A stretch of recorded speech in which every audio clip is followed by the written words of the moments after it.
হারিয়ে ফেললাম, এখানে কন্ট্রোল রেখে ফেললাম, তার মানে কন্ট্রোলিং পাওয়ার আমার হাতে আছে না? তাহলে বাচ্চাটাকে মারার আগে যেহেতু বাচ্চা, ও আমাকে উল্টে মারতে পারবে না, তার জন্য ওকে আমি মেরে ফেললাম। আর বলে ফেলছি না মারলেও শুধরাবে না। আরে ও যে মারছে আজ, ও যে অন্যায় করছে, তার গোড়াটা কি আছে, কি জন্য অন্যায় করছে সেটাকে দিকে আগে আমাকে ডিফাইন করতে হবে। আজকে ফল হয়েছে, ওটা রেজাল্ট হয়েছে, ওইখানে আমি আঘাত করলে ওকে চেঞ্জ করতে পারবো না। ও ভয় পেয়ে যাবে, ও হ্যাবিচুয়েটেড হয়ে যাবে, ও বলবে আমি এটা করলে আবার মার হয়, তাহলে মার খেয়ে নেবো, মার খেতে খেতে হ্যাবিট হয়ে যাবে। একটা মানুষকে আর পরিবর্তন করা যায় না। Yes or no? আমরা সমস্ত কিছু, আজকে যদি এখানে কিছু প্রবলেম হয় ইলেকট্রিসিটি, আমরা কোন দিকে দৌড়ে যাব? কন্ট্রোল রুমে যাবো না?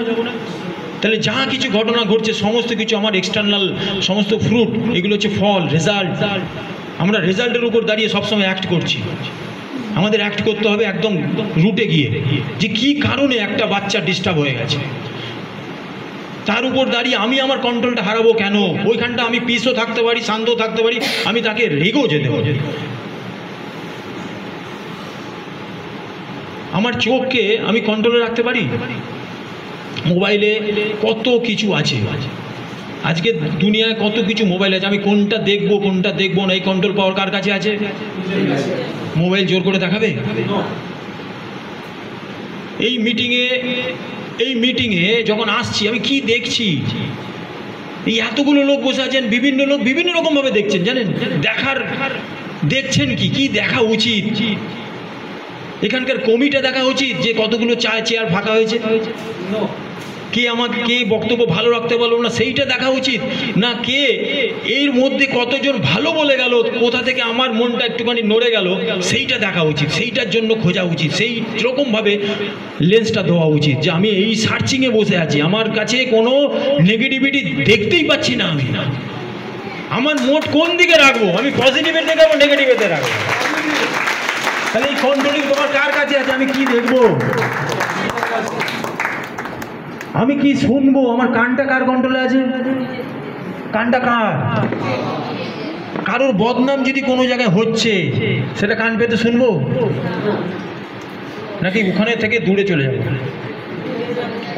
ও কিছু করেছে, ওর হ্যাবিট আছে, ওর সংস্কার ওটা, ও খারাপ, আমার ব্রেনের মধ্যে ঢুকিয়ে আমি আমাকে ডিস্টার্ব করবো কেন? তাহলে এটাকে কন্ট্রোল করলে তো আমি শুনবোই না, আমি স্টপ করে দেবো, ঠিক আছে যা হয়েছে হয়েছে। কারোর ক্রিটিসাইজ আমি শুনবো না, তাই না? আমরা কোথায় যাই? ওই দিকে চলে যাই, আমরা মনে যেন ও বলছে আমি শুনি না একটু, তার মানে ওর উপর ডিপেন্ডেন্সি আমার এসে গেছে। কিন্তু আমি ভুলে গেছি ওই সময় আমারও কিন্তু একটা সত্তা আছে, আমিও কন্ট্রোল করতে পারি। আমার মুখটাও তাই, যে আমি কিন্তু যা খুশি যখন খুশি বলতে পারি না। কোনো সময় ড্যাশ কেন, কোনো সময় কোনো মানুষের কাছে আমি কিছু বলতে চাই না। বলি কন্টিনিউ করি স্যার, ফোকাস নিয়ে একটুখানি ছোট্ট একটা গল্প বলি, তারপর শেষ করবো। হ্যাঁ, বেশি সময় নেবো না।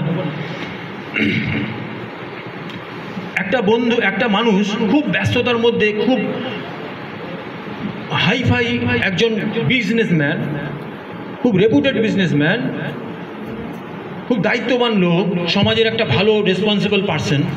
সে কাজ করতে করতে তার জীবনে হঠাৎ করে একটা ইনসিডেন্ট ঘটে যায়, তার অ্যাক্সিডেন্ট ঘটে, ফোর হুইলারে যায়, অ্যাক্সিডেন্ট ঘটে, খুব মারাত্মকভাবে অ্যাক্সিডেন্টটা ঘটে, ড্রাইভার ওনার এক্সপায়ার হয়ে যায়। ওনার কিন্তু পুরোটাই মানে গাড়িটার কিছু নেই আর, কিন্তু উনি এত গুরুতর আহত হয়ে যায়, ওনার নড়াচড়ার আর কন্ডিশন নেই, একদম স্টেবল হয়ে যায়, কথা বলতে পারছে কিন্তু আর নড়তে পারছে না, নার্ভের সিস্টেমটা কোমরের ওখান থেকে পুরো ব্রেকেজ হয়ে গেছে, কোনো কিছু ভাঙেনি কিন্তু পুরো একদম স্টিভ হয়ে গেছে। ওনাকে একটা বড় নার্সিংহোমে ভর্তি করা হয়। এবার উনি শুয়ে শুয়ে ভাবছে যে এটা কি হলো, এত সুন্দর আমার লাইফ, এত সুন্দর আমার লাইফটা চলছিল, এত দায়িত্ব আমার, এত ফ্যাক্টরির বিষয়ে আমি কত দায়িত্ব আমার, ভাল লাগছে না। প্রথম 1 সপ্তাহ 2 সপ্তাহ তার আর মনটা ছটফট করছে যে জীবন পৃথিবীটা এরকমভাবে আমার কাছে রয়ে গেল, শুধু একটা দেয়াল দেখতে পাচ্ছি, নড়তেও পারছে না, কিন্তু তার জন্য তার নার্স আসছে, ওষুধ দিয়ে যাচ্ছে, খাইয়ে দিয়ে যাচ্ছে। এবার ওই পাশের বেডটা ফাঁকা, তারপর দেখছে 2 দিন পর ওর পাশের বেডটা ভর্তি হলো, কেউ না কেউ আসলো। সেই যখন আসলো তখন একটা বন্ধু পেল, কথাবার্তা বলছে, কিন্তু ওই মানুষটা উঠতে পারে, ওর মতো না, কিন্তু উঠতে পারে। ওর আবার অন্য কিছু প্রবলেম আছে, ও বেশি দিন থাকবে না। ওর এমন কিছু রোগ আছে যে 7 দিন পর উনি আর থাকবে না। ডাক্তার বলেই